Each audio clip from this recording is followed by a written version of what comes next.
So let's go see what this new show is going to be all about. So now, away from a little bit of the hustle and bustle, let me tell you what happened inside the theater. Well, first of all, it was really cool because in addition to watching the movie today, I think they did 4 appearances in and around Tokyo. You got to meet the seiyuu, so the voices of some of the main characters, actually. 3 of them. So you got to meet this guy, Ishii Mark. He's going to be playing the main character, and it's something really neat to see and to actually transition as you get to see them talking, and then all of a sudden the curtain goes up. Well, the curtain was up the whole time, and then all of a sudden they're acting out there. We can also see the person who's going to play the main girl, Aida, and, of course, the cool senpai-ish guy, played by Sato here, Ruin Lee was his name.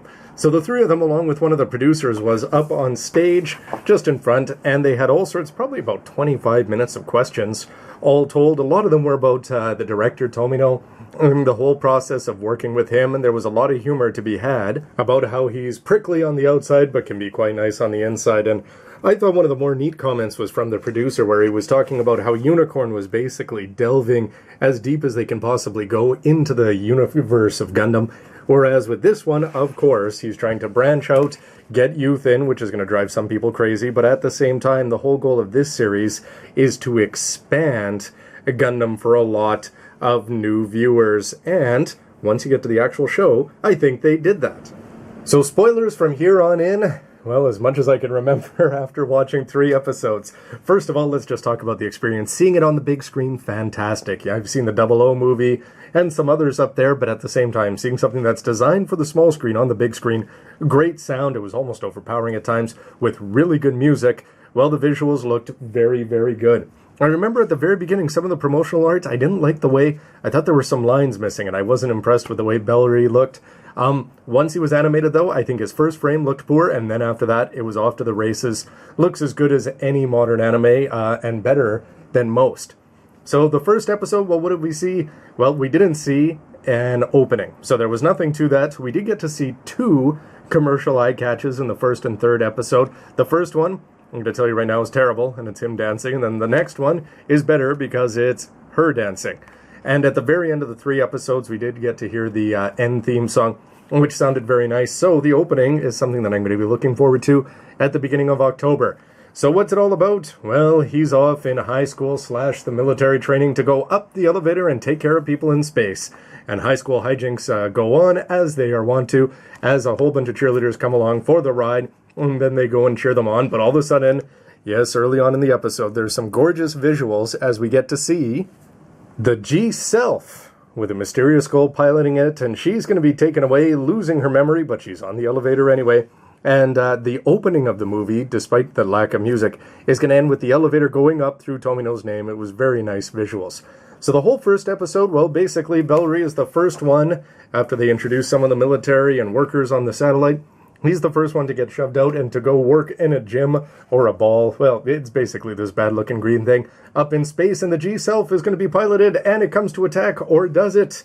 It's piloted by her, and of course, him and her have a moment, and in the end, they're able to disable her, and then, as they get into the G-Self, they bring the G-Self back to the station, and all of a sudden they say, well, nobody can pilot it but me, she says, and then Bellry goes and comically opens up the door, gets inside, and then, instead of us having a fantastic Gundam moment, in the regular way, with it launching and battling, it was very subtle and very nice, but basically, as the elevator rises up through space, he's just showing his senpais that he knows how to use it, and he raises his arm, his left, then the right, and it basically zooms out as you get this great shot of the Gundam, looking all jazzed up with the blue lights all perfectly blinking and lit up as the elevator goes up into space again, past the name. So episode 1 had some good battles, and it gets the kid into the cockpit in a somewhat more believable way, and there's lots of mystery to come. Episode 2 is going to be doing a lot of world building after the first episode did nothing but introduce us to the high school hijinks and the characters there, and I got this vibe throughout the whole thing. The first couple episodes, well, it makes sense the way Bellry doesn't quite get to use the Gundam or the G-Self as much as you would think, and it sort of makes me think of what he would have liked to have done, Tomino, with the V Gundam in the first few episodes.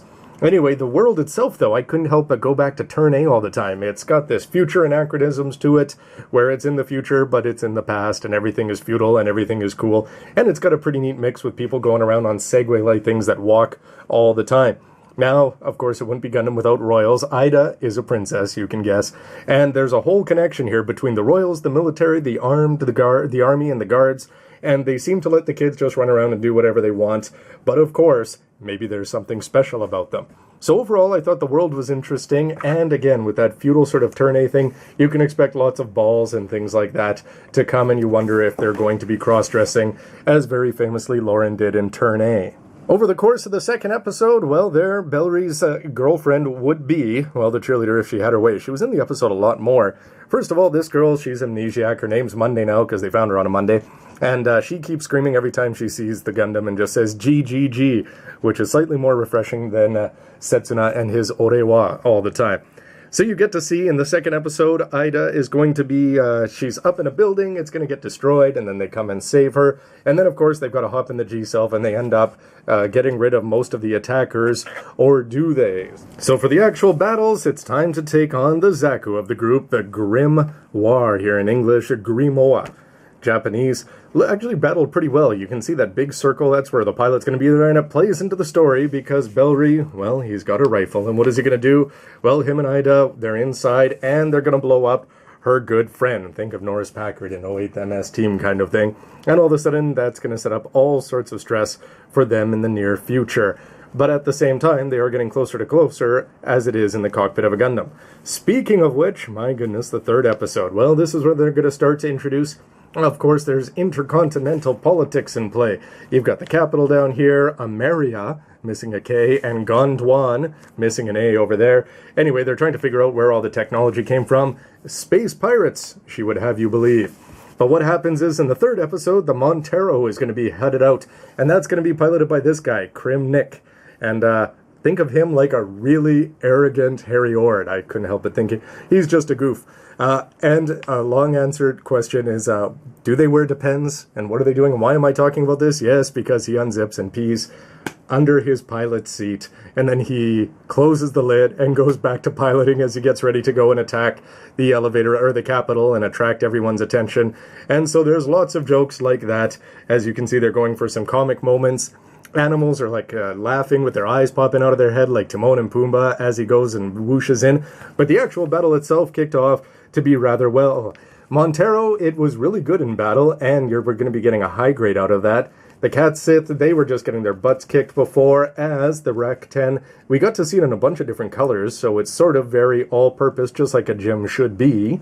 And with the king and the royals and the government just letting the kids have their way, well, the third episode is going to end up with him leading them off as we get her, him, and his girlfriend. So, of course, there's going to be sparks flying between those two and another one. So, 4 of them in the cockpit as they're whooshing off to who knows where. And I guess we're going to have to find out in the 4th week of October. But, of course, they're going to be ending with some more puns about toilets while they're on their way. So for some of the things I liked, well, you know what? I gotta say it's very different from Build Fighters. Build Fighters went meta and young at the same time, hitting on those 2 levels. This felt very much like traditional Gundam, which you would expect with Tomino back, and as they said many times when the Seiyus were talking, 72. And so how many does he have left in him? Well, he's definitely left his mark on many of us fans, and hopefully they kept saying how much they wanted us to support this show to support him. So being up against Build Fighters, but that's a discussion for another time. The main character, nice guy. I liked the Seiyu, it was very funny. And then when you see this character, it was peas in a pod. They were played practically identical. He's got that can-do attitude. He's like Garrett Rand without not quite as hot-headed and a little bit sweeter. But at the same time, he still just goes ahead and does exactly what he wants, but still doing it in a somewhat cute way. The G-Self, well, it actually looked really good up on the big screen. These things, when they light up in blue, look fantastic. The V-fin / pointy forward ears actually looked pretty sharp. Both the Space Pack looked good. The Ale Pack looked a little bit too thin. I've got some pictures and video of the high-grade model looking good when it's painted up by a pro. Looking forward to seeing how the high-grade is. She's got a fantastic voice. The Seiyu is a lot older than she is here, and a lot older than this guy, Ishimark, who plays the main guy, Bellry. And at the same time, this girl, I was wondering if she was going to be a throwaway, part of the love triangle, and then gone. But no, it looks like through 3 episodes, I think she actually had more lines than the main female protagonist, Ida. So that's going to be interesting. This girl, Amnesiac, well, she was just okay, and this was sort of cute. The Haro, what does it do? Well, it splits in half, and so it's got sort of wheels out on the other side, and then this little circle part that actually serves as the head. They don't call it a Haro anymore, but at the same time, it was cute enough, and when that sunrise logo played at the beginning of the movie, well, you just know that you're in for something that we're all pretty used to. All the other characters were just fine, like the senpai or the older classmate here, Ruin Lee. This is his girlfriend, part of the cheerleading squad. They get the Amnesiac girl to join in there as well. Some of the military guys seem a little bit goofy, and if they came up against a real threat, they remind me again of Turn A. Not quite for it.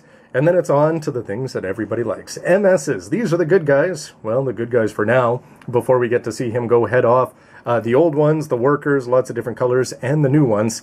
And of course, their local crew is just too useless after they've been decorating. So it's going to be all up to the G-Self and Bellry once they actually get attacked by the Zakus here, or the Grim Noirs. Klimnik, his scene came across as an absolute goof there. And then he was going to get into the Montero, which is actually pretty sharp. You can see some of the character relationships down there. But overall, at the very beginning, I didn't like the MS design, but when you see it in action, it's got a nice Votoms feel to it, and it was better than I expected. So I think the most important thing for me was, first of all, watching 3 episodes back to back to back was sort of nice. Gets you a real feel for the series. They leave you with a bit of a cliffhanger, a satisfying moment as he gets into the Gundam. Second one, well, he kills a good guy whose name was Saint, and all of a sudden his girlfriend, or future girlfriend, is going to be upset about that. And the third one, they're off to the hands of the pilots, or the pirates in Ameria, or wherever they are. And so that's got some good stuff set up, but it was good that there weren't too many cliffhangers because you sort of got more of a sense of the story. But overall, my impression of this was that this is just pure Gundam. If you're a fan of V Gundam or Turn A, which I really am, I had the vibe which just permeated through the whole show. And for me, that's a good thing. For others, may not be so much. Very different from Build Fighters, so you've always got that option as well. But it feels like a Tomino show, and if you like your Gundam Tomino, while at the same time being warned that there's a lot of goofy juvenile jokes in there thrown in, as they are aiming there as well. I walked out of the theater pleasantly surprised, and I hope that when you have a chance to check it out online in September, or some other way, I hope that you'll enjoy it as well.